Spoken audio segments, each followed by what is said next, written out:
이는 정죄함이 없는 사람은 어떤 사람이냐? 이는 이꼬로 그리스도 예수 안에 있는 생명의 성령의 법이 죄와 사망의 법에서 너를 해방하였음이라 이렇게 얘기합니다.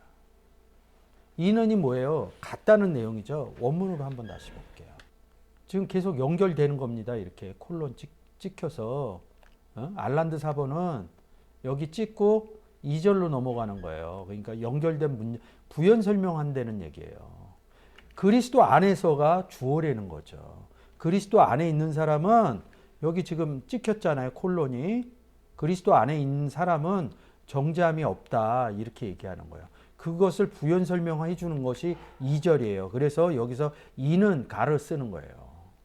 여기서 콜론에서 콜론 부호에서 바로 넘어오는 거예요. 스테판 사본에 이런 부분을 보는 게 아니라 여기에서 바로 2절로 넘어오는 겁니다. 부연 설명하는 거죠. 그리스도 안에 있는 사람들은 정죄함이 없다. 2절. 그리스도 안에 있는 사람들은 예수 그리스도 안에 생명의 법이 죄와 사망의 법을 너를 해방시켜 줬다는 거예요. 이 얘기는 무엇이냐면 우리가 예수가 없을 때 누군가 우리에게 와서 복음을 전했는데 예수를 전한 게 아니라 좀 더 이 내용을 늘려서 예수를 전한 것을 성령의 법을 주었다 이렇게 얘기하는 겁니다. 그래서 예수가 없을 때 우리는 죄인이었다는 거죠. 죄사함을 받았다, 풀려났다, 자유함을 얻었다 이렇게 얘기하는 겁니다. 죄와 사망의 법에서 너를 해방하였다. 자유스럽게 되었다는 거죠. 하나님 말씀이 너희를 자유케 하리라 이렇게 말씀하시는 거죠. 어느 게 자유케 했어요? 성령의 생명의 법이. 1절하고 2절은 묶어서 보시면 됩니다. 어떤 내용이에요? 그리스도 안에 들어가서 있는 내용이라는 거죠. 3절 보시겠습니다. 율법이 육신으로 말미암아 연약하여 할 수 없는 그것. 어떤 육신이요? 여기서 육신 한번 볼게요. 사르크스죠. 육신. 자, 육신 봤어요. 다시 한글로 볼게요. 사르크스라는 단어. 육신이 연약할 수 없는 것을 하나님은 하시나니 곧 죄를 인하여 자기 아들을 죄 있는 육신의 모양으로 죄 있는 육신한테 보냈다 이런 뜻이에요. 육신의 죄를 정하사 육신을 쫓지 않고 그 영을 쫓아 행하는 우리에게 율법의 요구를 이루어지게 하려 하심이라. 위의 율법도 제일 먼저 얘기하는 율법도요. 생명의 성령의 율법이고요. 우리에게 율법의 요구를 이것도 생명의 성령의 율법이에요. 그러면 이 육신이 뭐냐? 육신을 왜 여기서 3번을 쓰느냐? 이 부분에 대해서 그냥 읽으면 안 되겠죠. 다시 원문으로 바꿔볼게요. 육신 한번 클릭해 주시고요. 육신 이렇게 얘기해요. 1절로 한번 가볼게요. 여기 육신 나오잖아요. 스테판 사본에서 육신을 쫓지 않고 이른다고요. 성령을 쫓는다 이렇게 얘기한다. 성령을 따라서 이것을 다시 해석해 드리면 뭐예요? 육신에게 보냈다면요. 3절로 다시 갈게요. 육신 쫓지 않고 죄 있는 육신의 모양 여기 보시면 죄 있는 육신 모양 안에 호모이오 이런다고요. 호모이오마 이렇게 얘기합니다. 보내요. 그 안에 보내요. 누구를? 자기 아들. 하나님의 아들을 보낸다는 거예요. 갈라디아서 4장 6절에 뭐예요? 우리가 아들인 거로 너희 마음 가운데 그 아들의 영을 보냈다 이런 얘기하고 같습니다. 세상을 이처럼 사랑하사 독생자를 주셨으니 독생자가 누구예요? 아들이죠. 하나님 아들. 자기 아들 이렇게 얘기한다고. 보냈다 이런 겁니다. 육신의 죄를 카타크리노 이런다고. 정죄했다는 거예요. 심판했다는 거예요. 이 내용들이 심판이 좀 역설적으로 써 있기는 한데 정하사가 아니라 육신의 죄를 심판하사 이렇게 얘기한 거예요. 그러니까 심판했다 이런 것은 뭐냐면 그 중복적인 의미가 있어요. 구원의 의미도 이 장에서 같이 쓰세요. 우리가 복음 전할 때 구원을 전하려고 전하기도 하지만 심판의 의미로도 법관의 의미로도 쓴다고요. 그래서 이 육신의 의미가 이렇게 써 있는 겁니다. 4절까지. 자, 다시 한글로 보겠습니다. 다시 풀어드리면 죄 있는 육신으로 우리가 있을 때 하나님이 자기 아들을 우리의 죄 있는 육신의 모양으로 우리 가운데 보냈다는 거예요. 누구를 통해서? 그리스도의 사신들을 통해서. 여러분들이 쉽게 얘기할 때 예수 그리스도 믿지 않고 있을 때 뭐예요? 누군가로부터 와서 예수 믿으세요 이렇게 해갖고 예수를 영접한 얘기예요. 그것을 육신의 죄를 정하사. 육신의 죄를 정할 수 있는 방법은 뭐예요? 영접하는 방법뿐이 없어요. 그래서 4절에 뭐라고 써 있어요? 육신을 쫓지 않고 그 용을 쫓아 행하는, 이거 열어볼게요. 메 카타 사르카 이렇게 얘기합니다. 페리 파투신 알라 카타 푸뉴마. 요거 잘 보시고 복사해서 보죠. 1절 한번 가볼게요. 이거 똑같잖아. 메 카타 사르카 페리 파투신 알라 카타 푸뉴마. 4절에 이 내용을 한 번 더 써주는 거예요. 4절로 갈게요. 잘 보시고 가시면 됩니다. 똑같잖아요. 율법의 요구를 이루어지게 하심이라. 왜냐하면 이런다. 3절하고 4절하고 같이 연결되어 있는 부분입니다. 이런 부분이 좀 보이셔야, 그러니까 정죄하지 않는다 이런 뜻과 율법의 요구, 그리고 왜 육신을 쫓지 않고 성령을 쫓는지 이런 부분을 원문으로 봐야지 이런 부분들이 나온다는 거죠. 그러면 4절하고 1절은 같다는 내용이죠. 예수 그리스도 안에 있는 것이 율법의 요구라는 뜻이죠. 메카타 사르카 이렇게 쓰는 겁니다. 페리파투신 이렇게 써놓은 겁니다. 그리스도 안에서 정죄하지 않는 거하고 1절에서 정죄하지 않는 의미하고 율법의 요구가 이루어지는 이런 내용도 같다는 내용이죠. 1절서부터 4절까지 한글로 다시 보겠습니다. 그러므로 이제 그리스도 예수 안에 있는 자에게 결코 정죄함이 없나니. 근데 이 뒤편에 뭐가 써 있다고요? 육신을 쫓지 않고 성령을 쫓는 자에게 이렇게 얘기합니다. 이는 이어지는 겁니다. 그리스도 예수 안에서 1절에도 그리스도 예수 안에서 2절도 그리스도 예수 안에 있는, 조금 바뀌었죠. 성령의 법이 결코 정죄함이 없나니를 생명의 성령의 법이 죄와 사망의 법에서 너를 해방하였습니다. 이렇게 얘기합니다. 율법이 육신으로 말미암아 연약하여 할 수 없는 그것을 하나님은 하시나니 곧 죄를 인하여 자기 아들을 죄 있는 육신의 모양으로 보내어 육신의 죄를 정하사. 육신을 쫓지 않고 1절의 내용입니다. 스테판 사전. 그 영을 쫓아 페르파트신 하는 우리에게 율법의 요구를 이루어지게 하려 하심이라. 이 1절서부터 4절은 무슨 뜻이 내포되어 있냐면 예수 영접해서 구원받은 사람들, 그리고 구원받은 사람들이 율법의 요구를 이루어지게 하려는 내용이 있다는 거죠. 구원받아서 우리에겐 정죄함이 없는 거죠. 정죄함이 없는 다음에 제가 항상 말씀드리잖아요. 예수 그리스도 영접해서 무엇 하시냐고. 복음 전할 일뿐이 없어요. 예수 그리스도를 영접한 사람들은 복음 전하는 일뿐이 없어요. 복음 전하는 걸 위해서 삶도 살아간다. 그래서 바울 사도가 그렇게 산 겁니다. 오직 복음으로. 이런 내용들이 깨달아졌기 때문에 성경을 통해서 서술해 놨다는 거죠. 하나님 은혜로. 율법의 요구를 이루어지게 하려 합니다. 어느 율법에? 생명의 성령의 법에 율법의 요구를 이루어지게. 어떻게? 생명의 성령의 법이 누구예요? 예수 그리스도죠. 예수 그리스도는 요한복음 15장에서 포도나무죠. 우리는요, 예수 안에 있는 자는요, 가지죠. 그러면 참 포도나무하고 가지하고 있어요. 그리고 아버지는 농부라고 그러고요. 그러면 이렇게 셋이, 농부도 있고 참 포도나무도 있고 가지도 있으면 그 다음에 무엇을 하느냐? 열매를 많이 맺게 하려 합니다. 이렇게 기술되어 있습니다. 요한복음 15장에.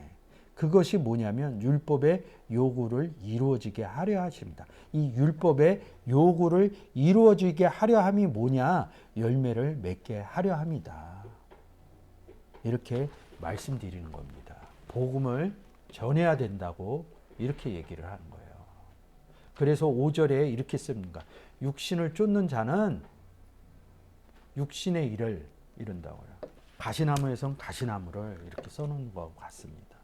영을 쫓는 자는 영의 일을 생각하나니, 이 생각이라는 단어가 굉장히 많이 파생돼서 나와요. 이런 부분도 한 번쯤 생각해 볼 수 있겠죠. 육신을 쫓지 않고 1절에서 뭐라고 그럽니까? 4절에서 육신을 쫓지 않고 영을 쫓는다 이렇게 얘기를 합니다. 육신을 쫓지 않고 그 영을 쫓아. 그 얘기를 5절에서 더 얘기하는 거예요. 육신을 쫓는 자는 육신의 일을, 영을 쫓는 자는 영의 일을. 영의 일이 뭐냐 이거죠. 율법의 요구라는 거죠. 그것은 뭐예요? 열매 맺는 것이죠. 육신의 생각은 사망이요, 영의 생각은 생명과 평안이니라 이렇게 말씀드리는 거예요. 하나님이 역사할 수 있도록. 그래서 7절인가요? 육신의 생각은 뭐예요? 사망이죠. 그 윗구절 보셔야 돼요. 육신의 생각은 사망이어서 하나님과 원수가 되나니 이는 하나님 법에 굴복지 아니할 뿐 아니라 할 수도 없습니다. 하나님 법, 율법에, 어느 율법에? 생명의 성령의 율법에 굴복지 않는다. 그러니까 뭐 굴복한다 이런 게 아니라 뭐예요? 왜 굴복지 않아요? 복음을 전하는데 받아들이지 않는다를 하나님 법에 굴복지 아니할 뿐 아니라 이렇게 얘기하는 겁니다.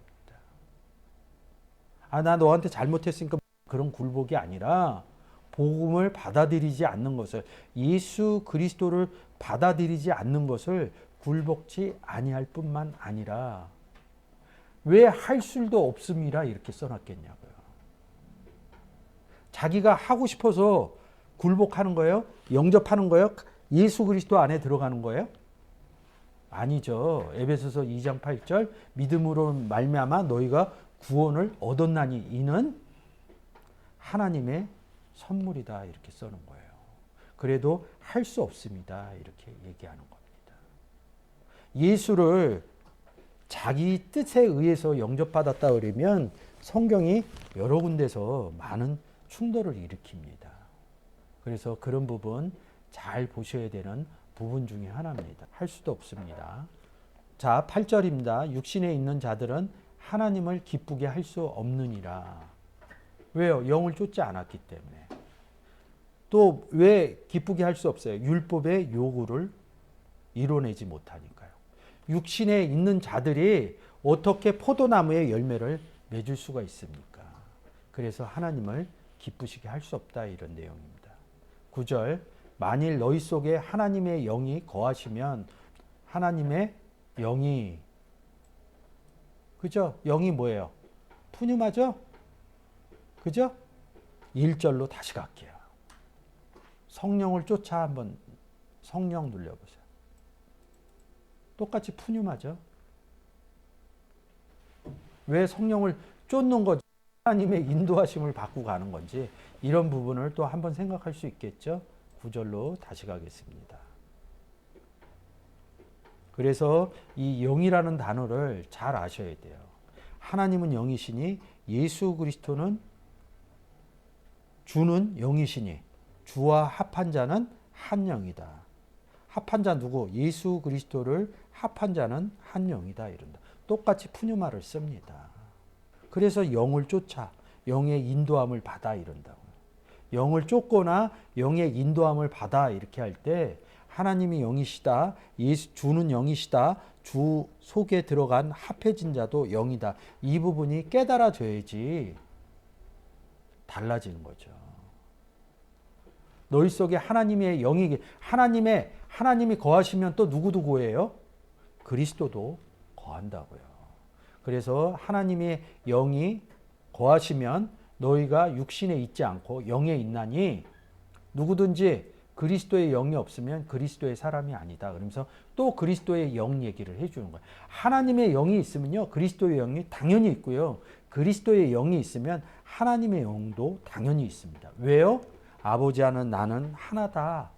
요한복음 10장 30절에 아버지와 나는 하나다 이렇게 얘기를 하시기 때문에 하나님과 예수 그리스도는 함께 있다 이렇게 얘기합니다. 그게 요한복음 1장 1절인데요. 그것을 이해하려고 그러지 마세요. 성경이 그렇게 규정을 해놨다는 거죠. 그것을 사람들이 막 이해를 하려고 그래요. 왜 그래 왜 그래 왜 그런지는 안 써놨어요. 성경에. 안 써놓은 거를 왜 자꾸 해치려고 그래요. 그리고 그런 내용도 알지 못합니다. 하나님의 영이 있으면 당연히 예수의 영도 있는 겁니다. 성경에서 하나님 영 얘기하면 그 뒤에 예수 그리스도의 영도 있다 이렇게 생각을 하셔야 되고요. 예수의 영, 그리스도의 영 이렇게 얘기하면 하나님의 영도 있다 이렇게 생각하시면 됩니다.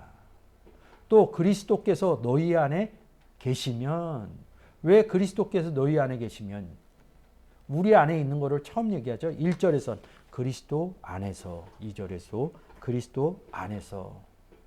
성경은 교차한다고 그래 있죠. 그리스도가 내 안에 계셔요 이렇게 얘기한 부분이 너희 안에 계시면 그런 의미들을 잘 받아들여야지 이런 문장들이 풀려지게 됩니다. 너희 안에 계시면 모는 육신은 죄로 인하여 죽은 것이나 죄에 대해서 죽은 우리는 의에 대해서 산 것이다. 영은 어떤 영? 그리스도 영, 하나님의 영. 똑같은 푸뉴마의 의에 인하여 산 것이다. 이렇게 얘기한 겁니다. 우리는 죄에 대해서 죽었어요. 뭐에 대해서 살았어요? 의에 대해서. 근데 예수 그리스도가 없는 사람들은 죄에 대해서 살았고 의에 대해서는 죽었습니다. 이렇게 반대로 생각하시면 돼요. 예수를 죽은 자 가운데서 살리신 이의 영이 너희 안에 거하시면, 예수를 죽은 자 가운데서 살리신 이 부분을 보시려면 로마서 6장 2절부터 6절까지 무조건 읽으시면 됩니다. 그러면 왜 죽은 자 가운데서 살렸나 이런 의미들이 여러분 스스로 알 수 있다는 거죠. 로마서 6장 2절에서 6절까지 읽으시면 됩니다. 그 부분은 제가 많이 했으니까 찾아서 보시든가 아니면 성경의 내용으로 일단 읽으시면 됩니다. 살리신 이의 영이 너희 안에 거하시면 그리스도 예수를 죽은 자 가운데서 살리신 이가 너희 안에 거하시는 그 영으로 말미암아 너희 죽은 몸도 살리시니라. 한번 살았죠? 이 너희라는 게 성경에서 문제가 되는 거예요. 복음 받을 너희도 되는 거고요. 복음 받은 너희도 되는 겁니다. 참포도나무 농부 가지 나 무엇하느냐. 나가서 복음 전해서 뭐예요? 죄의 몸에 있는 사람을 의로 살리는 거죠. 그래서 너희 죽을 몸도 살리시니라. 앞에서 우리는 살았잖아요. 이라는 거를 율법의 요구를 얘기를 하는 거거든요. 그러니까 이런 것들이 어려워지는 거예요. 앞에서는 살았다는데 너희 죽을 몸도 또 살려? 이렇게 되는 거예요. 왜? 내 구원만 생각하니까. 우리는 구원받은 자 맞아요. 구원받았는데 어떡할 거냐고요. 그거랑 물어보고 있어요. 성경은. 그 의미가 안 들어가니까 너희 죽을 몸도 살리시니라. 이게 충돌이 일어나는 거예요. 앞에서 살았는데 너희 죽을 몸도 또 살려? 거룩하게 살아야 돼? 막 이런 부분으로 가는 거예요. 기본적인 부분에서 풀리지가 않는 겁니다. 그러므로 형제들아, 우리가 빚진 자들, 우리가 뭐에 대해서 복음의 빚진 자. 사도 바울이 나는 복음의 빚졌다 그러죠. 육신에 져서 육신대로 살 것이 아니라 너희가 육신으로 살면 반드시 죽일 것이되 영으로서 몸의 행실을 죽으면 살리리라. 영으로서 뭐예요? 율법의 요구를 한다는 거죠. 그러니까 율법의 요구를 행하지 않는, 복음을 전하지 않으면 몸의 행실이 죽고 있다 이렇게 얘기를 하는 겁니다. 여기는 좀 더 설명을 해야 돼요. 그러니까 이 내용들이 뭐냐면 왜 성령을 쫓아야 되는지 이런 부분들에서 13절까지 설명을 해드린 겁니다.